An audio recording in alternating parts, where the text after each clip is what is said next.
తన ప్రసంగంలో మాట్లాడిన సందర్భాన్ని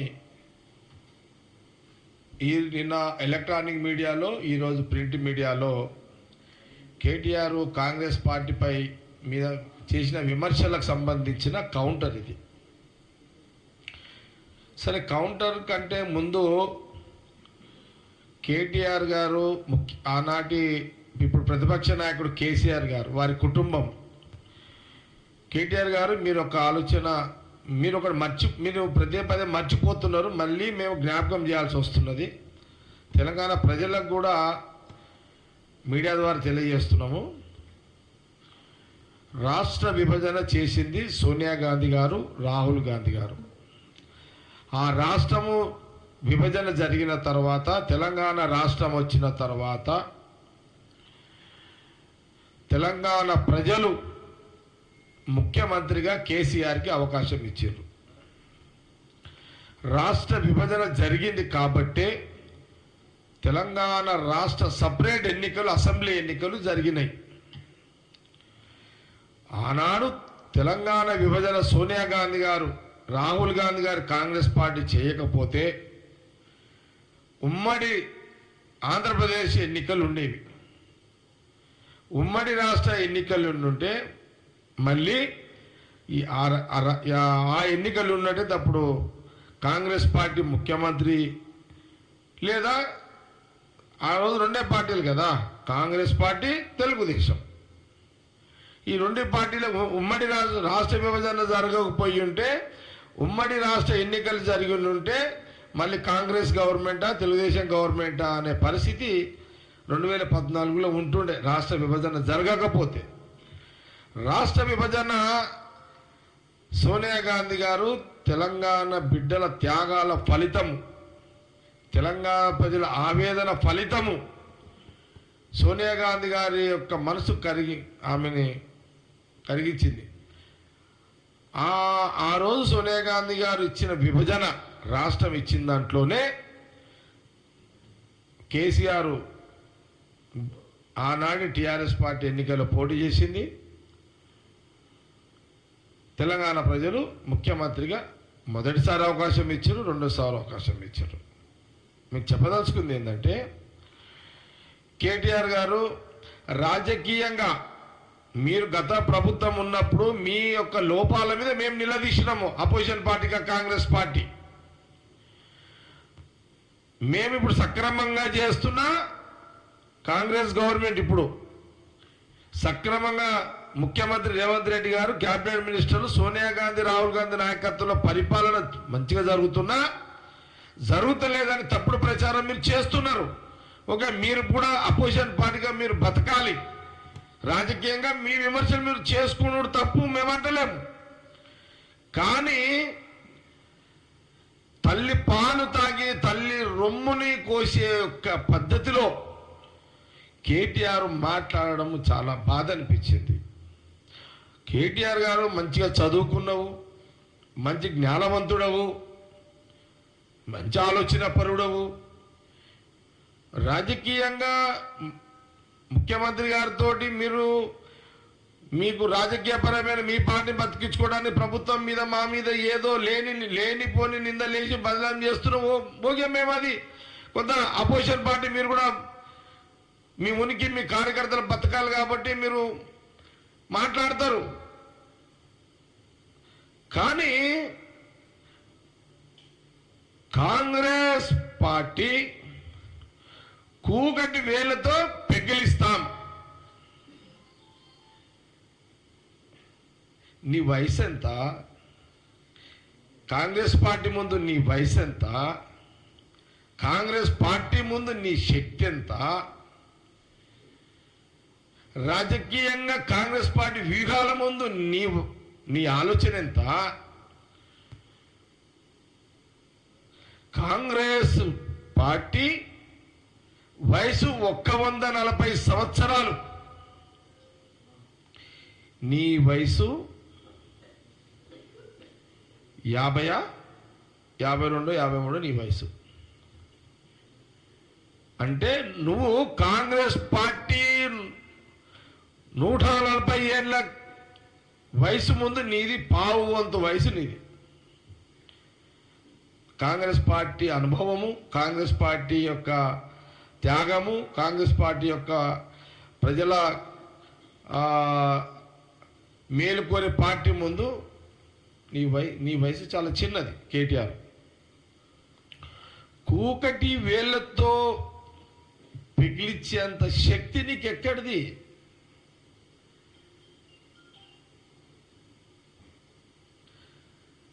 కాంగ్రెస్ పార్టీ అంటే ఏమనుకుంటున్నావు? కాంగ్రెస్ పార్టీ అంటే కల్పవృక్షం. అది కల్పవృక్షం కాంగ్రెస్ పార్టీ అంటే. కేసీఆర్ గారు కూడా ఈ కాంగ్రెస్ కల్పవృక్షం ముందు, అందులో కేసీఆర్ యూత్ కాంగ్రెస్ నాయకుడుగా ఆ కల్పవృక్షంలో ఒక చిన్న దానికుండి ఏరులో ఒక చిన్న సన్నటి వైర్ లాంటి వాడల్లా. అందులో మనము మర్రి చెట్టు చూడండి, మర్రి చెట్టుకు ఎన్ని ఊడలు, ఎన్ని ఏర్లు. అరే మర్రి చెట్టు, కాంగ్రెస్ పార్టీ మర్రి చెట్టు. అరే మర్రి చెట్టుని ఏర్లు వీకేంత దమ్మా కేటీఆర్ నీకు? ఎక్కడ మర్రి చెట్టు? ఆ ఏర్లు ఎక్కడుంటాయి? దేశం మొత్తం ఉంటాయి ఆ ఏర్లు. కాంగ్రెస్ పార్టీ ఏర్లు మొత్తం యావత్ దేశం మొత్తం ఉంటాయి. నువ్వు ఏర్లను, కాంగ్రెస్ పార్టీ ఏర్లను ఎప్పుడు లెక్తావు? ఏడ వీక్తావు? ఏడైతుంది? నీ వయసు ఎంత? నీ శక్తి ఎంత? నీ అనుభవం ఎంత? నీ ఆలోచన ఎంత?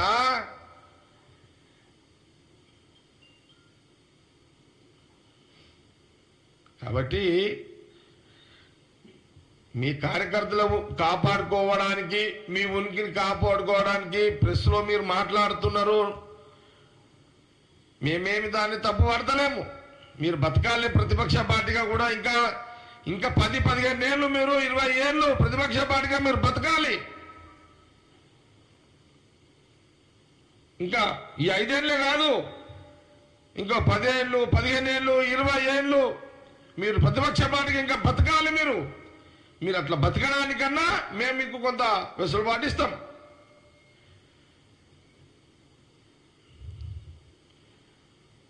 కేటీఆర్ గారు నేనేం చెప్తున్నా అంటే, మీ నాయన కూడా కేసీఆర్ గారు కూడా బీఆర్ఎస్ పార్టీ పెట్టక ముందు టీడీపీ నాయకుడు కంటే ముందు కాంగ్రెస్ యూత్ కాంగ్రెస్ నాయకుడు. ఈ కల్పవృక్షము, ఈ మర్రి చెట్టు ఏర్లలో ఏదో ఒక సన్న తీగలాంటోడు కేసీఆర్ గారు. అక్కడి నుంచి ఆయన ప్రయాణము. ఈ ప్రాంతీయ పార్టీలు, బీఆర్ఎస్ కూడా ఈ ప్రాంతీయ పార్టీలు కల్పవృక్షల ఎముకెంచి మర్రి చెట్లకెంచి వచ్చిన ఊడలే ప్రాంతీయ పార్టీలుగా ఏర్పడ్డాయి.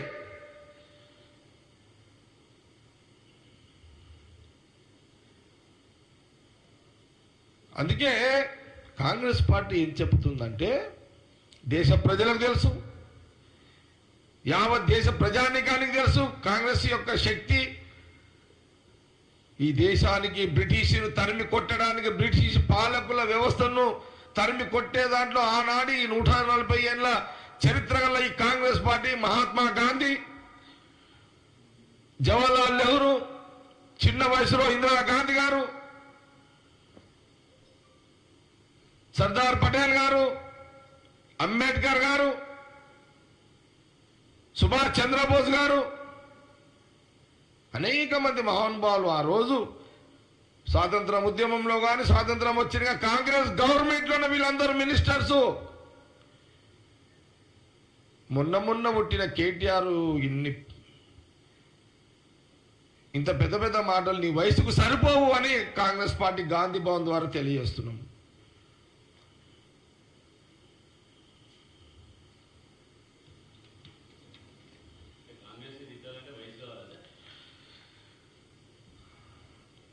అంటే కదా, బలమైన శక్తి గలది కాంగ్రెస్ పార్టీ. ఈ బలం ముందు నీ కేటీఆర్ యొక్క శక్తి ఎంత? మా యొక్క బలం ముందు ఇప్పుడు నిజంగా మా బలాన్ని తట్టుకునే దెబ్బ కొట్టే శక్తి కేటీఆర్ గుండి మాట్లాడుతున్నాడు. ఓకే, రాజకీయంగా తెలంగాణ ప్రజలు కాంగ్రెస్ని 2014 తర్వాత 2018లో టిఆర్ఎస్ గవర్నమెంట్ రావడానికి కారణము తెలంగాణ ఉద్యమంలో వాళ్ళు ముందున్నారు కాబట్టి ప్రజలు వాళ్ళకు అవకాశం ఇచ్చారు.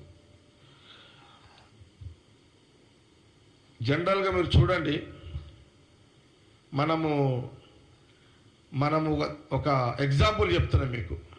అంటే ఇది ఎవరిని తప్పు పట్టే ఎగ్జాంపుల్ కాదు, ఇది చిన్న ఈజీగా అర్థమయ్యేటట్టుగా మీడియాకు కానీ ప్రజలకు కానీ అందరు కూడా అర్థమయ్యేటట్టుగా.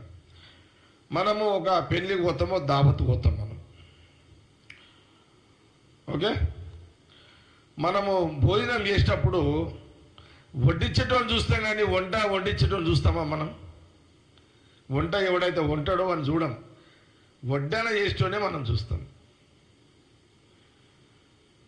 ఆ రోజు రాష్ట్రం ఇచ్చి వడ్డించింది కాంగ్రెస్ పార్టీ, సోనియా గాంధీ, రాహుల్ గాంధీ. ఆ టైంకి వడ్డించే జాగల కేసీఆర్ ఉన్నాడు. ప్రజలు అతను చూసారు, ఆయనకు ఓటేసారు. ప్రజలు ఏం తప్పు లేదు ఇందులో. సిచ్యువేషన్ అట్లు, అది పరిస్థితులు అట్లుంటాయి. నేనైనా నువ్వైనా జాగలు ఉంటే అంతే.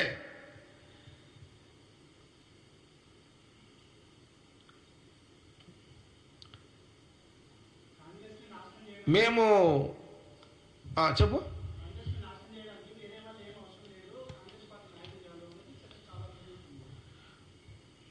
కాంగ్రెస్ రాజకీయం వ్యవహారము చిక్కని వ్యవహారం. అది ఎవరు అంచనా వేయలేరు. కాంగ్రెస్ వ్యూహాలు, కాంగ్రెస్ పార్టీ వ్యూహాలు, కాంగ్రెస్ పార్టీ వ్యూహ రచనలు, కాంగ్రెస్ అంతర్గత వ్యూహాలు, కొన్ని బహిరంగ వ్యూహాలు, ఇది అంత ఈజీగా అర్థమయ్యేటి ఉండదు. ఈరోజు ఒక తీరు ఉంటుంది మాది, రేపు ఇంకో తీరు ఉంటుంది, ఎల్లుండి ఇంకో తీరు ఉంటుంది.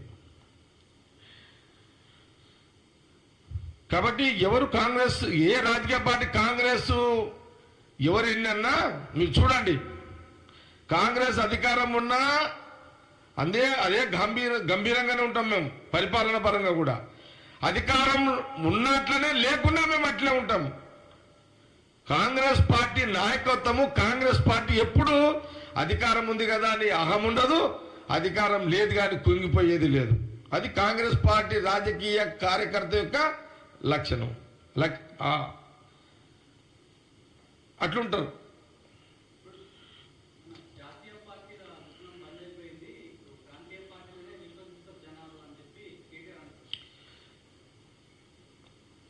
అవును, కేటీఆర్ అన్నాడు. నువ్వు అడుగుతున్న ప్రశ్న ఏంది? జాతీయ పార్టీలు అది అయిపోయింది అని అంటున్నావు. దేశ రాజకీయాల్లో రెండే పార్టీలు, కాంగ్రెస్ బీజేపీ. కాంగ్రెస్ బీజేపీ. నువ్వు జాతీయ భారత్ బియ్యాన్ని పెట్టి జాతీయ పార్టీగా అనుకున్నంత మాత్రాన నువ్వు జాతీయ పార్టీగా కాగలిగినవా? మహారాష్ట్ర నుంచి మహారాష్ట్ర కండువలు కప్పినావు, అస్సాంలో కప్పినా, ఎడ కప్పిడు కండువలేనా? ఆ ఒరిస్సాల కండువలు కప్పినావు. ఇంకే స్టేట్ పోయింది, ఆంధ్రప్రదేశ్లో కండువలు కప్పినావు. ఆంధ్రప్రదేశ్ కండువలు కప్పినావు. మరి బీఆర్ఎస్ అని పెట్టుకున్నావు, మళ్ళీ ఆంధ్రప్రదేశ్ ఏమాయే? మహారాష్ట్రకి బీఆర్ఎస్ కండువలు కప్పినావు, ఆడేమాయే? కర్ణాటకలో ఇండైరెక్ట్ గా ప్రయోగం చేసినావు, ఆడేమాయే? అస్సాం పోతివి, బిస్సాం పోతివి, ఆడిపోతే ఈడిపోతే ఏమాయే? మాటలు ఎందుకు కేటీఆర్? మాటలు ఎందుకు హరీష్ రావు? మీరు కోతల రాయిలు అయిపోయారు వీళ్ళంతా. కోతలు అంటే లేనిది ఉన్నట్టుగా నరకడం అంటారు, కోతల రాయుడు అంటారు. కేటీఆర్కి హరీష్ రావుకి నామకరణం ఏంటంటే వీళ్ళు కోతలు కోసే కోతల రైడ్లు అయిపోయారు వీళ్ళు. కాబట్టి కాంగ్రెస్ పార్టీ మర్రి చెట్టు ఆ వృక్షానికి పుట్టిన మీరొక పిందె లాంటి వాళ్ళు మీరు. నువ్వు ఎందుకు పీకేస్తా? ఏం తమాషానా? ఏం మజాకా? కాంగ్రెస్ పార్టీని ఎక్కడ వీక్తావు నువ్వు?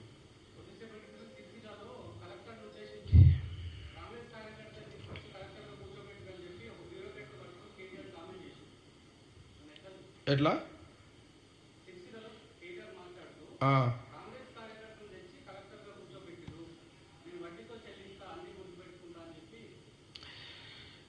ఒక మాట చెప్తున్నా కేటీఆర్ గారికి,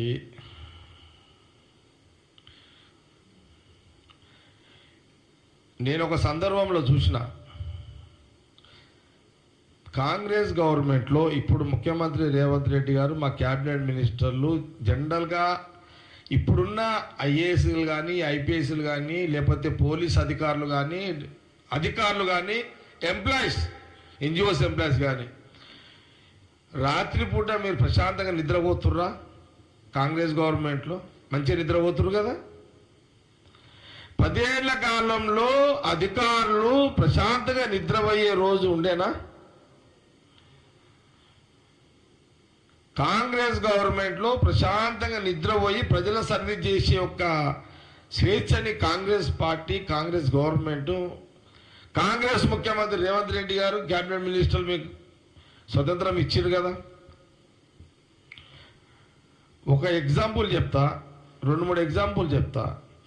ఒక సందర్భంలో కవిత కుర్చీలో కూర్చుంటే ఒక జిల్లా, 2వ జిల్లా, 3వ జిల్లాలో 3 కలెక్టర్లు ఆమె సోఫాలో కూర్చుంటే కవిత కాళ్ళ కాడ కూర్చొని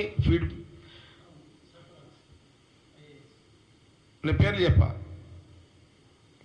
కుర్చీల పక్క కూర్చున్న చరిత్ర అవుతుంది. పాపం వాళ్ళ తప్పు కాదు, నేను కలెక్టర్లను తప్పు పడతలేను. ఏది కవిత పక్క మోకాళ్ళ మీద కూర్చున్న కలెక్టర్లను తప్పు పడతలేను.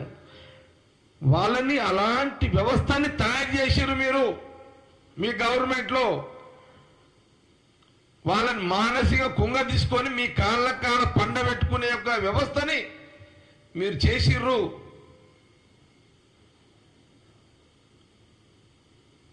కవితకు ఏం ప్రోటోకాల్ ఉందని కలెక్టర్లని ఆమె మోకాల మీ కాడ కూర్చొని ఆమెకు చెప్పే పరిస్థితి ఏంటి?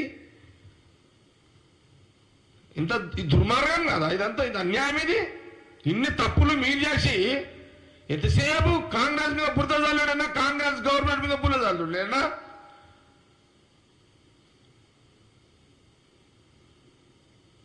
కాబట్టి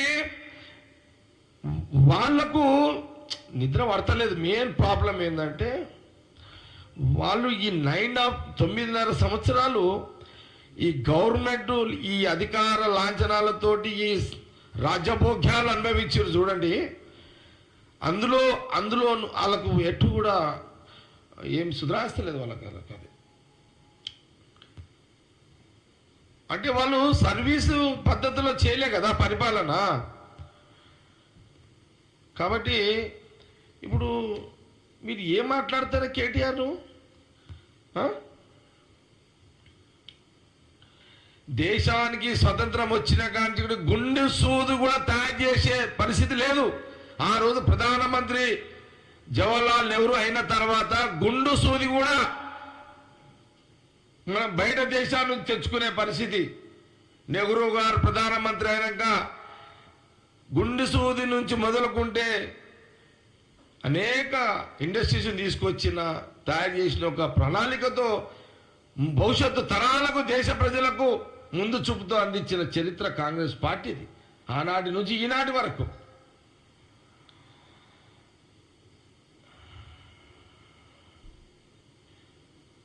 కాబట్టి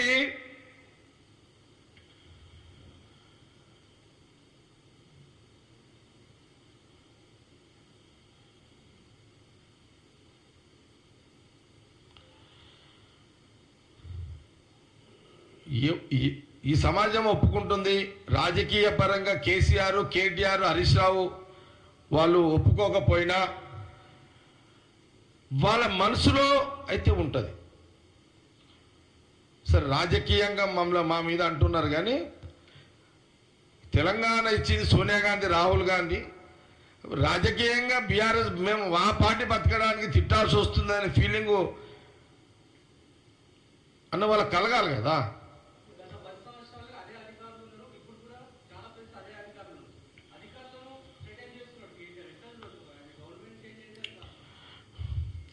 అవును చూస్తున్నా. హరీష్ రావు ఏమంటుండు, కేటీఆర్ ఏమంటుండు అంటే మేము ఇంకా 4 ఏళ్ళు అయిపోయి మళ్ళీ మేమే వస్తాము, వస్తే మీ అధికారుల సంగతి చూస్తామని వాళ్ళు అంటున్నారు. విన్నారా? అంత ఈజీగా మేము 4 ఏళ్ల తర్వాత వచ్చే ఎన్నికల్లో బీఆర్ఎస్ గవర్నమెంట్ని మేము రానివ్వము.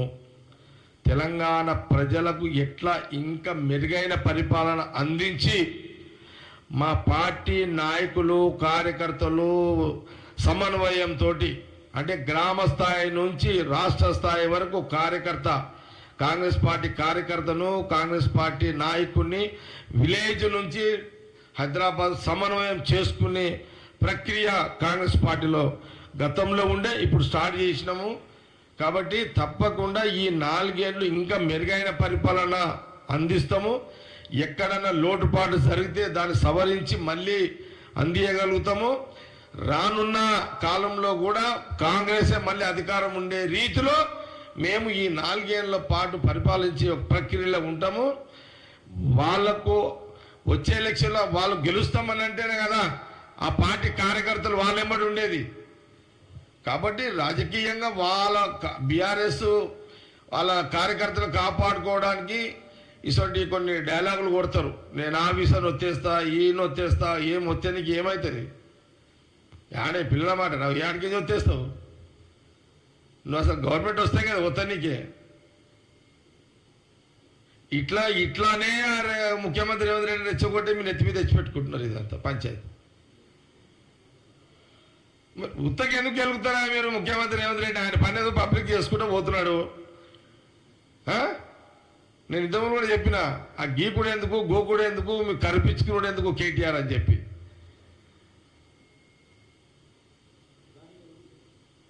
కాబట్టి దయచేసి మళ్ళొకసారి కాంగ్రెస్ పార్టీ మీద 140 ఏళ్ళ చరిత్ర కాంగ్రెస్ పార్టీ ఈక కూడా పీకలేవు. నీకు ఆ శక్తి లేదు, ఆ కెపాసిటీ లేదు.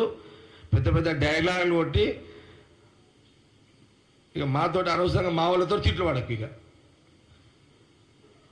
నువ్వు కాంగ్రెస్ పార్టీ సోనియా గాంధీ, రాహుల్ గాంధీ అంటే ఊకము. కేటీఆర్ రాజకీయంగా మమ్మల్ని ఏమన్నాను, మేము ఇలా అంటాం. కానీ మా పార్టీ మీద నువ్వు నోరు మారేసుకుంటే దానికి డబల్ ట్రిబల్ నోరు మారేసుకుంటాం మేము. ఏడైతే దాన్ని పీకుడు పీకదాలో పీకుతంటాడా?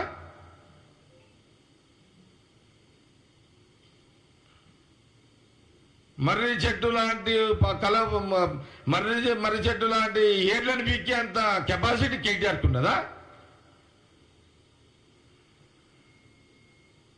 కాబట్టి ఈ డైలాగ్ డెలివరీలు బంద్ చేసి ఏమన్నా నీకు ప్రతిపక్ష పార్టీగా ఏదైనా సలహాలు ఇచ్చేది ఉంటే ముఖ్యమంత్రి రేవంత్ రెడ్డి అవి కూడా ఏమైనా ఉంటే చూసి చేసి పెడతాడు. ప్రభుత్వమైన ప్రజల కోసమే, ప్రతిపక్షాలైన ప్రజల కోసమే. కానీ నువ్వు పాజిటివ్ లైన్లో పో, నెగిటివ్లో ఎందుకు పోతున్నావు ప్రతిరోజు? ఆయన ఇంకేమైనా క్వశ్చన్స్? Close subject.